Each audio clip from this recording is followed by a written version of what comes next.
یہ ٹرمز کہاں سے آئی ہے؟ یہ کس طرح کا سلسلہ ہے کہ آپ یا سوری بول کے بات نہیں ختم کر دو، پہلے ٹھیک ہے؟ ہاں، تو یہ تو کوئی یہ جو ٹرمز ہے یا یہ پالیسی ہے یہ خود ہی جو ہے نا بے معنی ہے۔ دوسری بات یہ ہے کہ میں نے پہلے بھی کہا کہ آپ کس طرح ہینڈل کرتے ہیں یہ آپ کا اپنا طریقہ کار ہے۔ جہاں آپ اس بات کا رائٹ دیتے ہو تنقید کرو، وہاں اس بات کا بھی رائٹ دو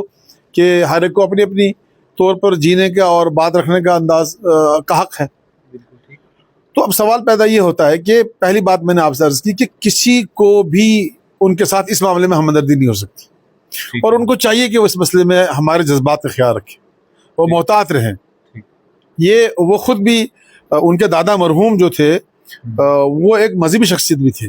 ٹھیک ہے، لوگوں کو ان سے سیاسی اختلافات ہیں، وہ الگ بات ہے، نظریاتی اختلاف ہو سکتے ہیں، سیاسی اختلاف ہو سکتے ہیں، آئیڈیالوجیکل ڈفرینسز ہو سکتے ہیں، لیکن میں انہیں یاد دلانا چاہتا ہوں کہ ان کے دادا محترم ایک دین پسند شخص تھے،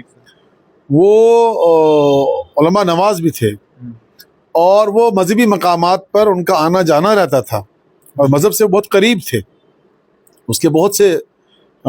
شواہد ہمارے پاس ہیں۔ تو جہاں تک ہے بات کہ بھائی ان کے ساتھ کسی کو اس معاملے میں کوئی کھڑا ہوگا، ایسی بات تو نہیں، لیکن سوال یہ پیدا ہوتا ہے کہ آپ چونکہ میں عمر صاحب کو قریبی طور سے جانتا ہوں، وہ بڑے ہی اس معاملے میں جب ان سے کوئی بات کی جاتی ہے تو وہ ہمیشہ ہی بڑے کول اور کام ہیں بات سننے میں، اور میں یقین دلانا چاہتا ہوں آپ کو کہ ہم جب بھی ان سے ملتے ہیں بہت سے معاملات پر ان سے کھل کے بات کرتے ہیں، اور میں نے کبھی آج تک دیکھا نہیں کہ اگر ہم نے تنقید بھی کی ان پر، بہت سے مرتبہ کچھ سیاسی اور سماجی معاملات پر ہم ان سے بات کرتے ہیں، لیکن بڑی خدہ پیشانی سے بات سنتے ہیں وہ، میں نے دیکھا ان کے ماتھے پہ شکن نہیں آتی۔ تو بالخصوص علماء برادری سے میں گزارش کروں گا کہ ہم جو علماء ہیں یا علماء کا طبقہ ہے جو وارثین انبیاء ہے، اور اس کو یہ کلیم بھی ہے اور سچ میں بھی ہے، کوئی شک نہیں ہے، تو قرآن مقدس میں ہمیں جو بتایا گیا ہے کہ آپ کس طرح سے دین کی تعلیمات کو عام کریں، آپ کس طرح سے بات کو دوسروں تک پہنچائیں۔ آپ کو میں بتا دوں کہ جب فرعون کے بارے میں، فرعون ایک ظالم بادشاہ تھا، وہ خدائی کا دعویٰ کرتا تھا، لیکن جب اللہ تبارک و تعالیٰ نے حکم دیا حضرت موسیٰ علیہ السلام کہ آپ فرعون کے پاس جائیں اور ان کو دعوت دیں اور اس تک میرا پیغام پہنچائیں، تو ساتھ ہی میں قرآن نے یہ وصیت کی وَقُولُوا قَوْلًا لَيِّنًا، کہ موسیٰ علیہ السلام کا معاملہ یہ تھا، وہ جلالی نبی تھے، جس حضرت عمر فاروق جلالی صحابی تھے، تو حضرت موسیٰ علیہ السلام بڑے جلالی نبی تھے، ان کے بہت سے واقعات بھی آتے ہیں، ان کے جلال کے بہت سے واقعات بھی آتے ہیں، قرآن پاک میں بھی اس کا ذکر آیا ہے۔ تو قرآن نے ان کو وصیت کی، نصیحت کی، کہ اللہ نے فرمایا کہ اے موسیٰ جب تم جاؤ گے فرعون کے پاس تو اس وقت ان سے بات کرتے وقت نرم لہجے میں بات کرنا۔ یعنی آپ دیکھیے کہ اللہ تبارک و تعالیٰ اپنے نبی کو یہ حکم فرماتے ہیں کہ فرعون سے بات کرتے وقت لہجہ نرم رکھنا۔ تو آج اگر کوئی بھی غلطی کرتا ہے، بڑا ہو یا چھوٹا ہو، سوال پیدا ہی ہوتا ہے کیا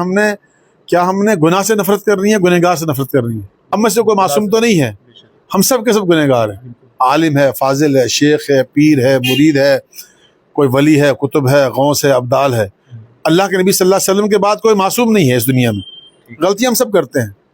اگر عمر صاحب نے کوئی ایسی بات کی ہے تو ہمیں عین اسلامی طریقے کے مطابق، عین نبی پاک صلی اللہ علیہ وسلم کے نہج کے مطابق ہمیں ان سے ملنا چاہیے، ہمیں ان سے بات کرنی چاہیے، اور میں ضرور ملوں گا، میں ضرور بات کروں گا، میں آن ریکارڈ آپ سے بات کر رہا ہوں، میں انہیں یاد دلاؤں گا،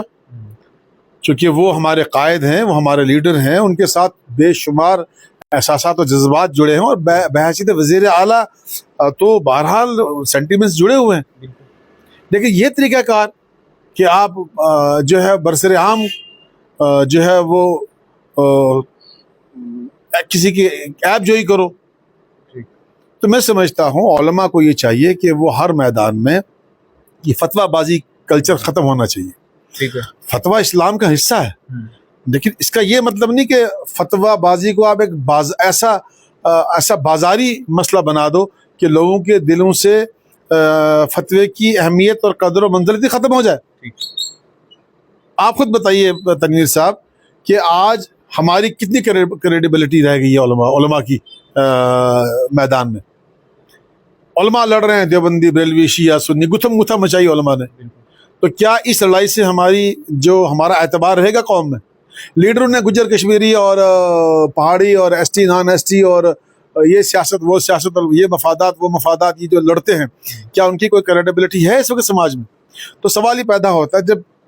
لیڈر بھی کریڈیبلٹی کھو دے، علماء بھی کریڈیبلٹی کھو دے، عام آدمی جائے گا کدھر؟ تو ایک شائستگی ہونی چاہیے، تہذیب ہونی چاہیے، اور بالخصوص علماء دین کے لیے آپ صلی اللہ علیہ وسلم کی وہ تمام تر گائیڈ لائنز، آپ صلی اللہ علیہ وسلم کا حیات طیبہ، آپ کا اسوہ حسنہ، آپ کا طریقہ کار. بعض صحابہ جو ایمان لائے بعد میں، جو پہلے ایمان نہیں لائے تھے، تو وہ بتاتے ہیں کہ اللہ کے نبی صلی اللہ علیہ وسلم ہمارے پاس کئی بار آتے تھے، بے شمار مرتبہ آتے تھے. تو لیکن وہ صحابہ خود ذکر کرتے ہیں کہ اللہ کے نبی صلی اللہ علیہ وسلم ہمارے پاس جب 10ویں بار آتے تھے، 20ویں بار آتے تھے، 30ویں بار آتے تھے، تو ہر بار آپ صلی اللہ علیہ وسلم نے کبھی یہ نہیں کہا کہ میں آپ کے پاس کتنی بار آیا، آپ میری بات نہیں مانتے. آپ صلی اللہ علیہ وسلم صحابہ فرماتے ہیں کہ ہر بار ایسا لگتا تھا کہ اللہ کے نبی پہلی بار آئے ہیں. ادعو الی سبیل ربک بالحکمہ والموعظۃ الحسنہ، قرآن نے کہا ہے کہ تم اللہ کی طرف لوگوں کو بلاؤ حکمت کے ساتھ اور نرم روی کے ساتھ. تو آپ پہ، جامعہ پہ یا مولانا غلام قادر بانڈے صاحب پہ جو تنقید ہوتی ہے، تنقید ہونے کی وجہ یہی ہے کہ آپ کے عمر عبداللہ صاحب کے ساتھ اور ان کے خاندان کے ساتھ ایک مراسم ہے، اور لوگوں کو یہ لگتا ہے کہ سعید صاحب اور کے اپنے مراسم کی آڑ میں جو ہے شریعت کے اگینسٹ جو آدمی جا رہا ہے اس پہ بھی بولنے سے گریز کرتے ہیں. تو کیا سعید صاحب، جیسے آپ نے ابھی کہا آپ ملیں گے، تو آپ عمر صاحب کو کہیں گے کہ آپ توبہ کیجئے، جو آپ نے کیا وہ بہت غلط کام تھا، وہ آپ کو نہیں کرنا چاہیے تھا بطور مسلمان؟ دیکھیے میں بتاؤں آپ کو، ہم ایک ادارے سے وابستہ ہے. اس ادارے میں غلام نبی آزاد صاحب بھی آئے ہیں، مفتی سعید صاحب بھی آئے ہیں، فاروق عبداللہ صاحب بھی آئے ہیں، شیخ صاحب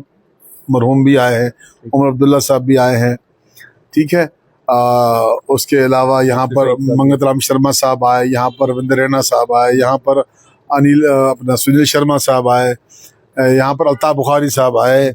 ٹھیک ہے جی. یہاں پر تمام تر لوگ آئے. تو ادارہ ہے، قوم کا ادارہ ہے، یہاں ہر ایک آ سکتا ہے، اس کے دروازے سب کے لیے کھلے ہوئے ہیں، ٹھیک ہے. پہلی بات تو یہ ہے. دوسری بات یہ ہے کہ ہمارے ان سے جو معاملات ہیں یا تعلقات ہیں وہ طویل ترین تعلقات ہیں. ان کا تعلق یہ نہیں کہ وہ کسی مفاد پر مبنی نہیں ہے، وہ ایک تعلقات ہیں، ریلیشنز ہیں، جن ریلیشنز کو بنتے ہوئے برسوں لگتے ہیں، ٹھیک ہے. تو اب میں نے آپ کے سامنے اپنا موقف رکھا، ہم اپنا نظریہ رکھا کہ ایک عالم دین ہونے کی حیثیت سے، ایک مذہبی شخص ہونے کی حیثیت سے، ایک ادارے کے نمائندے کے طور پر ہمارا طریقہ کار کیا ہونا چاہیے، ہمارا اپروچ کا طریقہ کار کیا ہونا چاہیے. کیا ہم ان کو گالی گلوچ دیں، ان کو برا بھلا کہیں، ان کو معطوب کریں، ان کو ہم اپنے سے برا کہیں، یا ان کی اصلاح کریں؟ تو میں نے آپ سے پہلے کہا کہ جہاں تک آپ کو ہمارا پتہ ہے، میں خود ہندو بھائیوں سے ملتا ہوں، ان کی تقریبات میں جاتا ہوں، سکھ بھائیوں کے پاس جاتا ہوں. یہاں جب کسی مندر، مسجد، گردوارے کا لنٹر ہوتا ہے یا کوئی تقریب ہوتی ہے، ہمارا جو بلکہ میں آپ کے واقعہ سنانا چاہتا ہوں کہ یہاں پونچھ میں ایک IPS آفیسر تھے،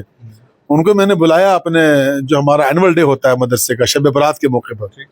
تو ان کو میں نے بٹھایا اسٹیج پر، مسجد میں بٹھایا میں نے ان کو. تو دوسرے دن انہوں نے مجھے اپنے گھر پہ بلایا.